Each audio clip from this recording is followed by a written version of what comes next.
August 2024 আরজি করেন চিকিৎসকের ধর্ষণ ও খুনের ঘটনা নাড়িয়ে দিয়েছিল শুধু রাজ্য নয়, সারা দেশের মানুষকে। সেই ঘটনা কি হবে? দোষী সাব্যস্ত হবেন, সাজা পাবেন, ফাঁসির সাজা হবে সঞ্জয় রায়ের? যদি ফাঁসিই হয়ে যায় তাহলে বাদবাকিরা তারা কোথায় গেল? পরিবারের যে দাবি, আরও অনেক অভিযুক্ত রয়েছেন, তাদের কি হবে? একবার কোনো অফেন্সে দোষী সাব্যস্ত সাজাপ্রাপ্ত হওয়ার পর আর নতুন করে কিছু বাকি থাকে? সেই সমস্ত প্রশ্ন মানুষের মনে যা উঁকি দিচ্ছে, তাই আজ আমরা উত্তর আকারে খুঁজব, বিভিন্ন আইনজীবীর সাথে কথা বলে তাদের মতামত নিয়ে। নতুন চার্জশিট যদি ফ্রেম করা হয়, জজ সাহেবকে নতুন চার্জশিট ফ্রেম করে না পারে, তার সেই নতুন চার্জশিটের উপর মামলা হবে। নতুন চার্জশিট করতে পারে কি না পারে এটা বিচারের ব্যাপার। এখানে যাদের এগেন্সে চার্জশিট হয়েছে তাদের দোষী কি তারা দোষী নয়, এইটা বিচার করবে। ব্যাস। হ্যাঁ, পরে যখন অন্য লোকের চার্জশিট যদি দেয়, এটা এমন একটা স্পর্শকাতর বিষয়, প্রত্যেক মানুষ চাইছে দ্রুততার সঙ্গে বিচার ব্যবস্থাটা যাতে এগোয়, বিচারটা এগোয়, প্রক্রিয়াটা এগোয়। তদন্তের কাজটা যেভাবে এগোচ্ছে আমি জানি না অন্যরা কে কি বলবেন, বোধহয় খুব পরিতৃপ্তিদায়ক নয়। আর একটু দ্রুততা প্রত্যাশিত ছিল। মানুষের যেটা প্রত্যাশা যে বিচারটা হোক, বিচারটা করবার ক্ষেত্রেও বিচার ব্যবস্থাও পর্যাপ্ত সুযোগ পাবেন না। তার কারণ যারা তদন্তের দায়িত্বে রয়েছেন তারাই তথ্য তুলে ধরবেন, এবং তদন্ত বিলম্বিত হলে সে তদন্তের ক্ষেত্রে অনেক তথ্যের লোপাটের সম্ভাবনাটা আরও বেড়ে যাবে। কিন্তু আদালতের কাছে যারা তদন্ত করছেন পর্যাপ্ত তথ্য তারা তুলে ধরবে। সে তথ্যের ভিত্তিতে কেউ দোষী হন, কেউ দোষী না হন, সেটা আদালত বিচার করুন। আইনজীবীরা বলছেন আরজি করে ঘটনা কুৎসিত, দুঃখজনক আর অবশ্যই বিরলতম ঘটনা, যা সমাজে একটা প্রভাব ফেলেছে। তাই ফাঁসির সাজা হতেই পারে। অপরাধটা তো নিশ্চিতভাবে অত্যন্ত জঘন্য এবং অত্যন্ত কুরুচিকরভাবেই পুরো অপরাধটা সংগঠিত হয়েছে এবং সমাজের বিভিন্ন প্রেক্ষিতে তার প্রতিক্রিয়া হয়েছে। যদি আদালত এই সিদ্ধান্তে উপনীত হয় যেটা বিরলতম অপরাধ, তাহলে নিশ্চিতভাবে এটাকে ফাঁসির সাজা হওয়াটাই উচিত। যে কোনো বিরলতম অপরাধের ক্ষেত্রে শাস্তিটাও বিরলতম হওয়াটাই বিধানই আইন সবসময় দিয়ে রেখেছে। সেক্ষেত্রে বিরলতম শাস্তি হওয়াটাই স্বাভাবিক। 18 জানুয়ারি আরজি করে মামলার রায়দান করবে শিয়ালদহের আদালত। আর এই রায়দানের পর দোষী সাব্যস্ত হয়ে যদি সাজাপ্রাপ্ত হয় সঞ্জয় রায়, সেখানে আর একটা জটিলতার সৃষ্টি হতে পারে। যদি ওনার ফাঁসি হয় তাহলে রাজ্য সরকার ডেথ রেফারেন্সের জন্য কলকাতা হাইকোর্টে ডিভিশন বেঞ্চে আসবে এবং উনি নিজেও একটা অ্যাপিল ফাইল করতে পারবেন, ক্রিমিনাল অ্যাপিল, এবং দুটো অ্যাপিল এবং ডেথ রেফারেন্স দুটো একসঙ্গে হিয়ারিং হবে। এবং তারপর হিয়ারিংয়ের পর হাইকোর্ট ঠিক করবে যদি ডেথ হয় সে ডেথটা ঠিক হয়েছে কিনা, ডেথ রেফারেন্সটা অ্যাপ্রুভ করবে। আর যদি কিংবা ডেথটাকে আপনার খালাস করতে পারে, আবার সেটাকে আপনার লাইফও দিতে পারে। ফাঁসির সাজা যদি 18 তারিখে হয়ও, 18 তারিখে তার খুশি হচ্ছে না, কখনোই নয়। আবেগ আর আমাদের এখানে লিগ্যাল ফিল্ড এক নয়, সঙ্গে সঙ্গেই তার ফাঁসি হতে পারে না। তবে কলকাতা হাইকোর্টের ডিভিশন বেঞ্চ ডেথ রেফারেন্সের মামলা ফেলে রাখে না, মোটামুটি সঙ্গে সঙ্গেই হিয়ারিং শুরু হয়ে যায়। আর যদি ডেথ না দেয়, যদি লাইফ দেয়, তাহলে মামলা হতে দেরি হবে। যেহেতু দেখুন এই মুহূর্তে সুপ্রিম কোর্টের সুপারভিশনেই বলতে পারেন, সুপ্রিম কোর্টের মনিটরিংয়ে এই তদন্ত প্রক্রিয়া চলছিল, তাই তারা সুপ্রিম কোর্টের সামনে অ্যাপ্লিকেশন করতে পারেন যে তদন্ত প্রক্রিয়াটি সঠিক হয়নি। এটা এক। দ্বিতীয় হচ্ছে তারা পার্ট 10 যেটা মিস করে গেছেন, সেটা হচ্ছে নারাজি পিটিশন দাখিল করতে, সেটা সম্ভবত তারা মিস করে গেছেন। এবার যেহেতু তদন্ত প্রক্রিয়া শেষ হয়েছে, তার উপর ভিত্তি করে ট্রায়াল সম্পন্ন হয়েছে, ফলে এই যে তদন্ত প্রক্রিয়া এবং ট্রায়াল সম্পূর্ণ হওয়া অর্থাৎ বিচার প্রক্রিয়ার উপর ভিত্তি করে তারা যদি সেখানে এগ্রিভ থাকেন, তাহলে তারা কলকাতা হাইকোর্টে আসতে পারেন।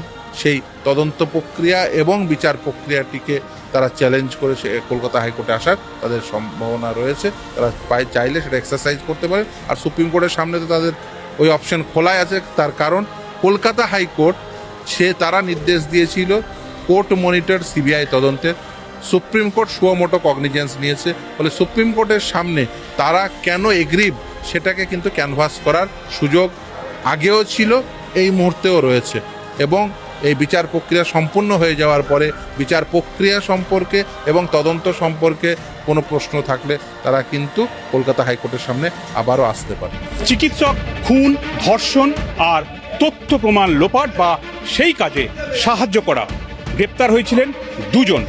সন্দীপ ঘোষ তৎকালীন প্রিন্সিপাল আরজি করেন, আর একই সঙ্গে তৎকালীন টালা থানার ওসি। কিন্তু সিবিআই তদন্ত করার পর তাদের বিরুদ্ধে তো কোনো চার্জশিট দিতে পারেনি, তাদের ক্ষেত্রে কি সাজা হবে? আমরা জানি এভিডেন্স ট্যাম্পারিংয়ের যে অভিযোগ ছিল সেটার যদি সারবত্তাও মানে এর মধ্যে এসে থাকে বা সত্য প্রমাণিত হয়, তাহলে সাপ্লিমেন্টারি চার্জশিট না দিলেও কোর্ট, বিশেষত আদালতের সেই ক্ষমতা আছে নিজে ইনকোয়ারি করে দেখার যে কোন ক্ষেত্রে প্রিজাম্পশন তার বিরুদ্ধে যাবে।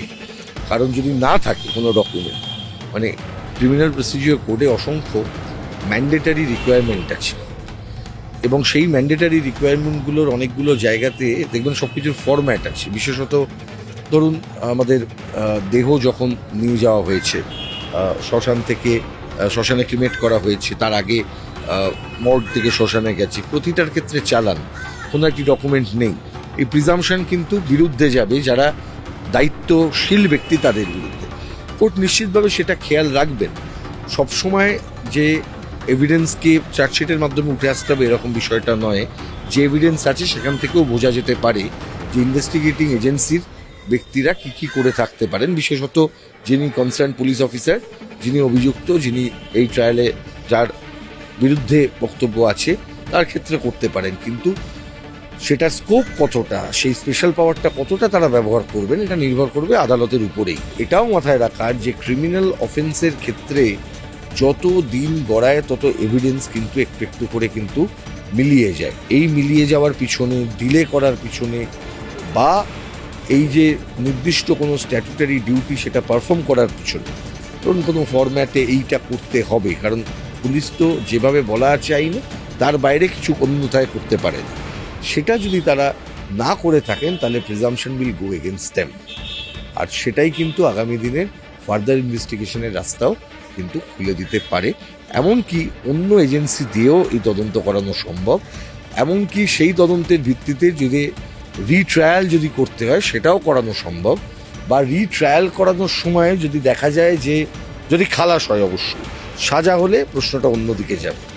সাজা হলে যাদের রেসপেক্টে সাজা হয়েছে তার ক্ষেত্রে দ্বিতীয়বার ট্রায়াল হবে না, সেখানে যাদের সাজা হয়নি তারা আসতে পারে। তাহলে এই সবটা মিলিয়েই কিন্তু আগামী দিনে কি হবে সেটা দেখা যাবে। দেখুন, স্ট্যাচুটরি বেলটা এই জন্য পেয়েছে কারণ সময় মাফিক চার্জশিটটা জমা পড়েনি, এর সাথে মামলার মেরিটসের কোনো সম্পর্ক নেই। ডেফিনেটলি চার্জ ফ্রেম যদি 201-এ হয় কিংবা ওনাদের বিরুদ্ধে যদি 120B অথবা 34-এ কোনো মেটেরিয়াল পাওয়া যায়, সেক্ষেত্রে ডেফিনেটলি কোর্ট একই সাজা ওনাদেরকেও দিতে পারে, যেটা হয়তো প্রাইম অ্যাকিউজডকে দেবে। 201 কিংবা 120B-তে একদম একই সাজা দেবে, তাতে কোনো রকম সাজার কোনো লিনিয়েন্সি ওনারা পাবেন না।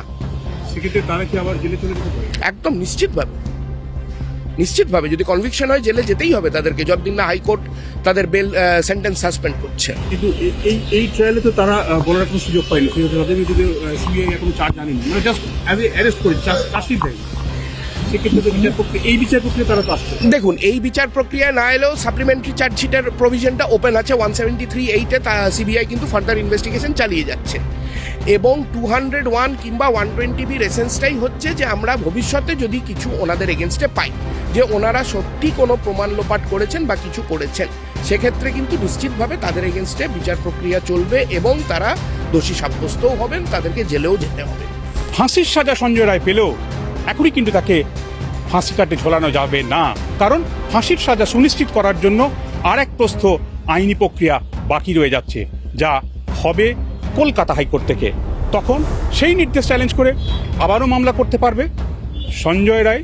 আইনজীবীরা তাই বলছেন মামলা এখানেই কিন্তু শেষ নয়, কারণ পরিবার এখনো মনে করছে একজন নয় একাধিক ব্যক্তি আরজি করের ধর্ষণ খুনের নেপথ্যে লুকিয়ে রয়েছে। তাদের খুঁজে বার করার জন্য ফের সাংবিধানিক আদালতের হস্তক্ষেপ, আর এক প্রস্থ আইনি লড়াই আগামী দিন ভবিষ্যতের জন্য লুকিয়ে রয়েছে বলেও আইনজীবীরা অভিমত ব্যক্ত করছেন। ক্যামেরায় নলিন কুমারের সঙ্গে অর্ণব হাজরা, নিউজ 18 বাংলা, কলকাতা।